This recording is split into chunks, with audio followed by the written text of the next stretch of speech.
to 1972, the FA Cup must have been pretty dull, because no FA Cup montage is complete without Ronnie Radford. Radford again. Oh, wow! What a goal! Radford the scorer! Ronnie Radford! In that moment, that is, for me, that is the magic of the cup. Cannot beat it. Without Ronnie Radford, there's no John Motson, because that goal made Motson. Of course, it was my first FA Cup tie for the BBC, and being there on that day did me no harm at all. No Motson, no FA Cup. So basically, the whole thing goes back to Ronnie Radford. Without Ronnie Radford, there's no FA Cup. Thank you. Radford again. Oh, what a goal! What a goal! Radford the scorer! Ronnie Radford! That's all I concentrated on, and I just hit it, and you know, it didn't go in car park, did it? A tremendous reply from Radford. The ball sits up. Bang! Oh, pitch invasion. The crowd are invading the pitch. And now it will take some time to clear the field. What a tremendous shot by Radford. As soon as it saws in, the next thing is he's just surrounded by green snorkel parkers, like a million paper boys from all around the country. I always remember it as the last really peaceful pitch invasion I ever saw, because things got a little less pleasant as the 70s went on. I like fans on the pitch. I know it's not politically correct to say that, but if it's for the right reasons and everybody disperses quickly, there's no greater explosion of joy, is there? And let's not forget, Ricky Jules, who got the other one. Ronnie Radford gets all the credit, but Ricky Jules got it. I remember him. George.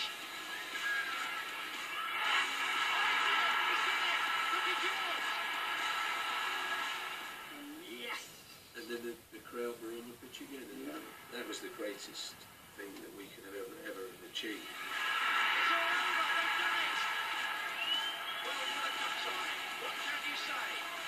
The mayor of Hereford went into the Newcastle dressing room straight after, and he went, "Bad luck, lads, but you'll have to admit that the best team won."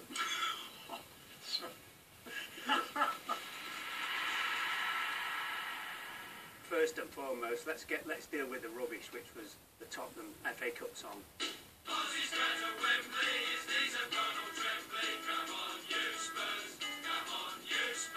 When it gets into Spurs territory, mate, that's where I'll bail. I didn't want to do it. I didn't like the song at all. It's a terrible, terrible song. The song was Ozzy Goes to Wembley, so it was kind of my song. So it should have been like that. What about the other 10 and all the other players? And when people think that I didn't like it, until now, now maybe because I'm older and so on, I don't like it now. In fact, I think it's a wonderful song. Yeah, I think Chas and Dave, I think they're pretty underrated. They've done well for a couple of homeless lads. One thing to leave your home country, it's another thing to be bullied by Chas and Dave on arrival. Yeah, I'm not sure he knew what was going on, to be fair. Maybe for the whole of his stay at Tottenham. I think he was just doing his best and waiting for a visa to turn up. Ozzy's going to Wembley, his knees have gone all trembly. Come on, you Spurs, come on, you Spurs. Ozzy's going to Wembley, his knees are going trembly. I mean, that is genius. No wonder Chas and Dave went downhill from that point onwards. They would never reach those heights again. One of the great lines of all time. If Bob Dylan had written that. Ozzy, we're gonna be behind you. All together, man for man. We know you're gonna play a blinder. In the cup for Tottenham. Probably isn't the way not probably no, that was the way I said it at the time. Bad teacher, I have a bad English teacher, I blame. I take up for Tottenham. Wow. Ozzy didn't just go to Wembley, he went twice. And the following Thursday in the replay, it was fellow Argentinian Ricky Villa who stole the show. It was one of my first memories, really, of watching TV and thinking, that was special. And still Ricky Villa. What a fantastic run. He scored. Amazing goal by Ricky Villa. Ricky Villa dodged 6 players, ducking and diving and weaving with such cool and calm. Banged it in, they win, and it's all thanks to this Argentinian. He was just cool as you like. He's jinking one way, he's taking it with his left foot, he's taking it with his right foot. There's two there's 3, there's 4. It feels like he takes on everyone. It was on the biggest stage, FA Cup final, and it was just different. It was a goal you'd never seen before. There are certain goals that meant a lot more. This one meant a lot because we won the FA Cup, because it was Ricky, and because it was a beautiful goal. Aussie United fulfilled his great ambition. He has won an FA Cup winners' medal, and it's in the 100th final. Have you done the Garth Crooks leg? Oh, you've got to do this. Garth Crooks is sort of bottom left of the screen. And just when Ricky Villa kicks the ball, Garth Crooks does this. He does a fake right-footed kick because he knows how important it is for Ricky Villa to score his goal against Manchester City. And Crooks' little fake, go on, just one of them, get in there. Get your wobbly leg out, Garth. What do you reckon it takes to win this? Well, you've got to be organised, you've got to be strong as a team, game plan, great team spirit. And when you get in the final, you've really got to go for it and grab it by the kahunas. I get the team spirit thing, but is that really necessary? You've got to seize a chance. Take it and don't let it go.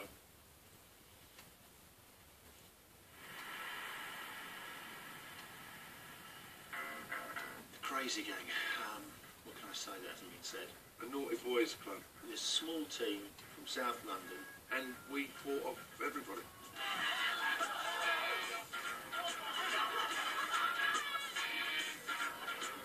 The Crazy Gang never went out to ultimately intimidate people. We started off getting ourselves, going and getting the adrenaline going and the buzz. Part of their image, their mantra, their joy was to be a little bit crazy. Crap in each other's shoes and set fire to their houses and, kill their pets. It was brilliant banter. They sort of looked mental. They were a good outfit. Like Dave Beslin, Sanchez. Dennis Wise, like a little Jack Russell in the midfield, biting and kicking. Oh, dear me. They were mouthy and they were totally unpleasant to play against. But you knew you were in a game and it was tough. Then Vinny just trying to plough through everybody. He's all right, Vinnie Jones. I mean, he did a very unique job as a footballer. Vinny's juggernaut, isn't it? Literally. He's physically imposing, and he's got this steely gaze, and he just has this presence, which I can imagine, if you were some kind of, quite skinny player, kind of that he's got to mark, you would just look at him and think, he's going to crush me. He's probably on this programme, isn't he? Well, I'm just going to say he's really great. He's a very nice man. And he's very articulate. I mean, it's a character, isn't it? It's a character. Right? What about the game today? Yeah, there's plenty of that going on. Liverpool had gone out and they was in a tunnel already. And we were, we'd made them wait a little bit. And Vinny and Fash had a shout. And no one knows what it means. They used to shout, "You know! You know!" I think at that moment they realised we've got ourselves a game today. One of the defining moment was the first challenge of Vinny and Steve McMahon. I'd watched Steve McMahon hundreds of times get the ball from the fullback, let it run across his body, turn out and play it out that way. So I was going to nail him. Here's McMahon. Vinnie Jones caught him there. Now that's precisely the sort of challenge that Wimbledon have been, shall we say, reputed to produce. He was a proper tackler. He got the ball, got a man, put him up in the air. I just remember seeing his legs way above his head. That was a statement. Vinny was our man, Macca was their man, and we won that battle. He didn't know where he was, and they were sponging him down. It was just about his ass. Sanchez was in there, and that's a goal for Wimbledon. Laurie Sanchez. We all stood and went, "Hey, what's just happened?" Of course, Fash and Sanch didn't get on. They hated each other. So Fash weren't too happy about going jumping all over Sanch and congratulating him. So it's quite weird, the celebration, if you look at it. There is Aldridge, Beardsley. Well, he might score here.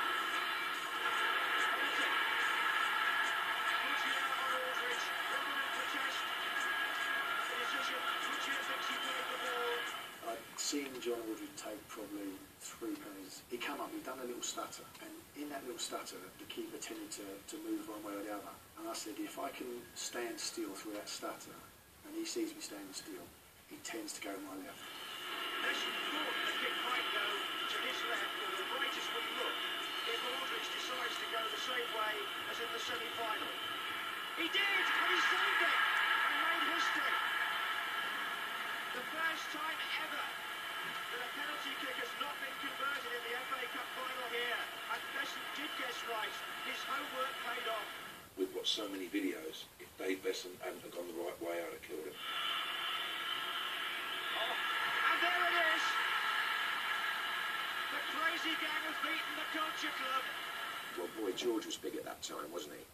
Become a chameleon and all that. Apparently, they had the nickname the Crazy Gang, which they'd given themselves for years, and it wasn't until Motson said it on the telly that everyone started using it, which is good, because there's nothing worse than a nickname you've given yourself. Wimbledon have destroyed Liverpool's dreams of the double, and all over the pitch, their players are celebrating something which a few years ago would have been impossible. Her Royal Highness applauds one of the great cup shocks of all time. People that knew about the game and about football knew that, you know, we weren't just a pub team. It's a weird and wonderful world if you come from Wimbledon. They've won the FA Cup. Why is he behind me? Aye, you.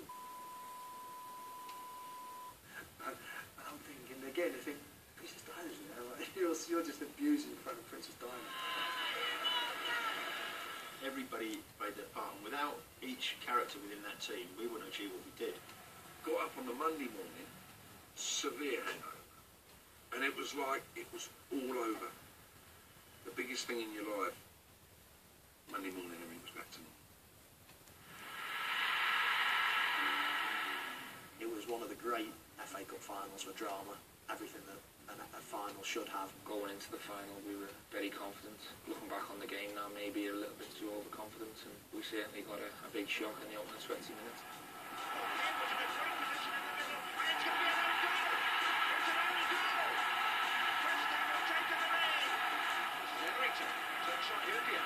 Edrington shot. Oh, Dimble by Williams. Did he last him? And have West Ham gone to him? Yes, they have. And Liverpool are rocked. I didn't expect to get the start we got, so it was a major shock. There was a sort of a sense that, oh yes, this is it, this is real.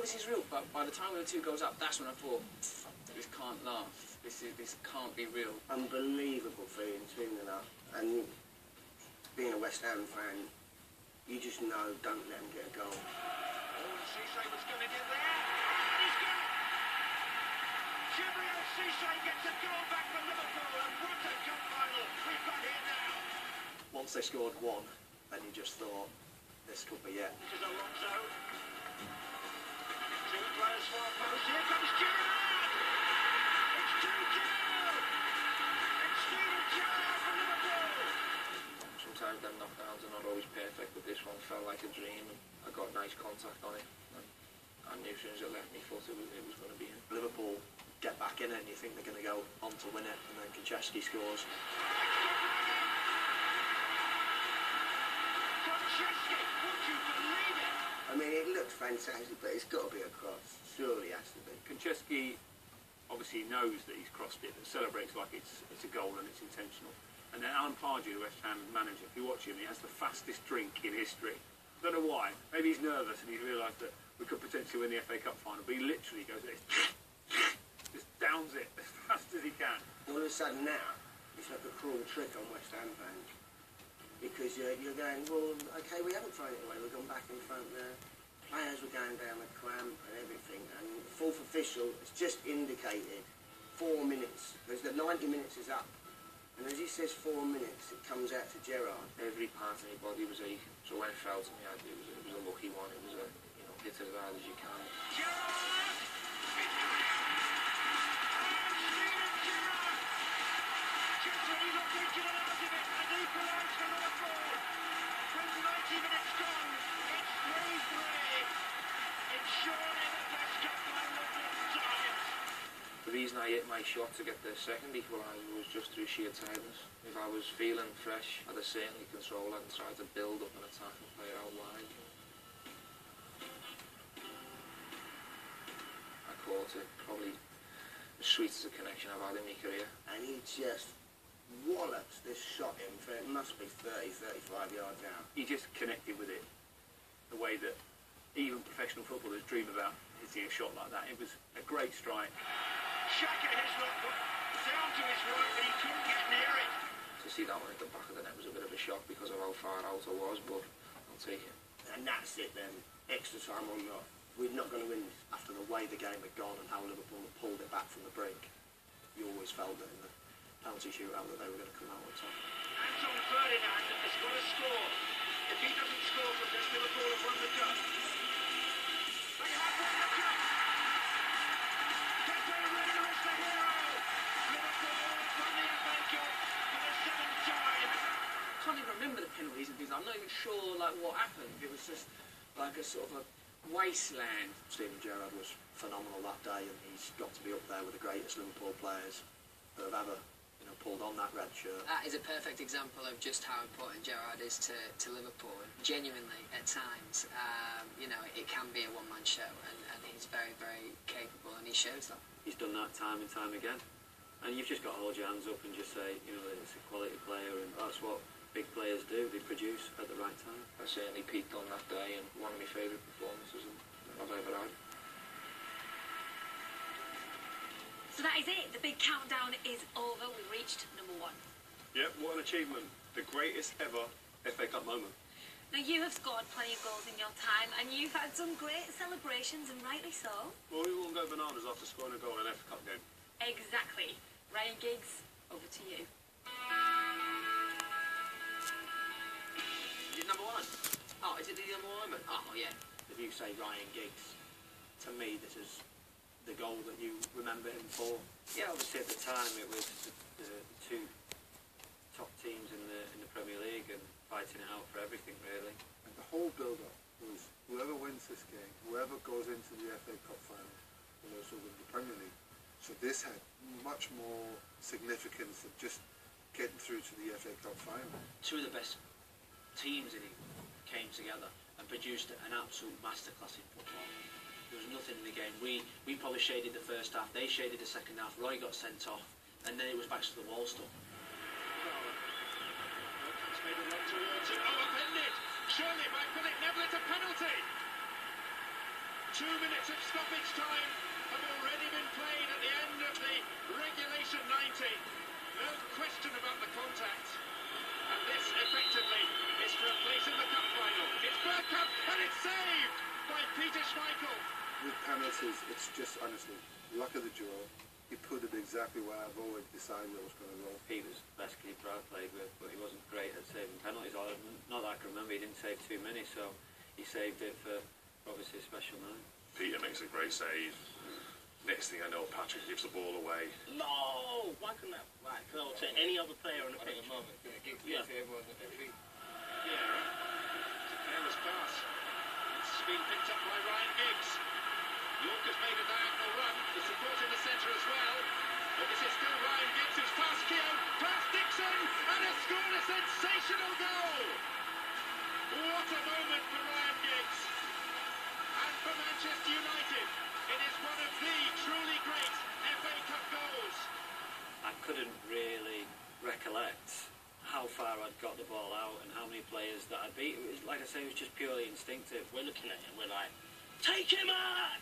Take him out! No science about it, just whacking the ball as hard as I could. It was a game that needed an individual to stand out and do something which was out of the ordinary. I can't remember I've seen anything like that at that time in the game of that importance.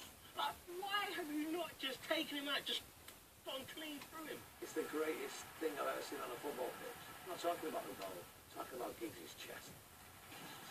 The physique was there for all to see. I mean, a lot of the girls would have been whooping, I should think, when he pulled his shirt up. I was just like, whoa, hello. A magnificently built man, remember, with the shirt going around. I was there in my living room, I was doing this. I had my shirt on. It's very rare that you see Giggs get overexcited and get carried away, and I think you could see what that goal meant to him. I honestly don't know what I was doing, so it was just one of them moments where you just had an out-of-body experience and you just lost. Many players will tell you if you score an important goal, you just don't know what you're doing. That's good. That's good. That's good. Giggs is incredible. Oh my God, Giggs is hairy. The levels of excitement just keep coming. What? You know, if I was as astute as Mr. Giggs, then I might well take my shirt off. Very impressive sort of thatch. Dense Amazonian pubic forest. I was only a kid and I didn't have any chest on me, like hair on my chest, and I was just, and my dad always had a big hairy chest, and that's the moment, because I used to look at my dad and think that looks weird, that does, but then when Giggsy did it, I was like, I can see it now. I don't think many people thought that men had hair like that on their chest anymore. I can't even say it thinking about it. I don't think he has it anymore, does he? I think it's gone now. I think it was. Last time I saw him. I don't know if I'm seeing him with his shirt on. I'm surprised the film never looks at other men like that. And then I'm thinking, no, I'm not surprised at all. Chest rug is no more now. It's all gone silver and grey anyway, so, yeah. Giggs changed the way women look at men that day, I reckon, when he scored that goal. It's the best goal I've ever scored, just purely because it was what I was all about as a player, really. Taking players on, unbalancing players. I think it was a trademark for his career, that goal. No doubt, this thoroughly deserves to be the #1 FA Cup moment. They're the goals that you remember, really, and the ones that you score in the big game that matter. Well, that was quite a journey, wasn't it? Yep, stunning goals, Constant drama, fairy tale comebacks, fashion disasters, Giggsy's hairy chest. some serious giant killing. Yeah, had everything, didn't it? We hope you've enjoyed it as much as we have. I don't want to ruin the moment, but I did promise to give this back, so... No, this is the first time I've had my hands on this trophy, so it's not going back anytime soon. So, goodbye all. Goodbye, thanks for watching. That's quite a bit. This can get awkward.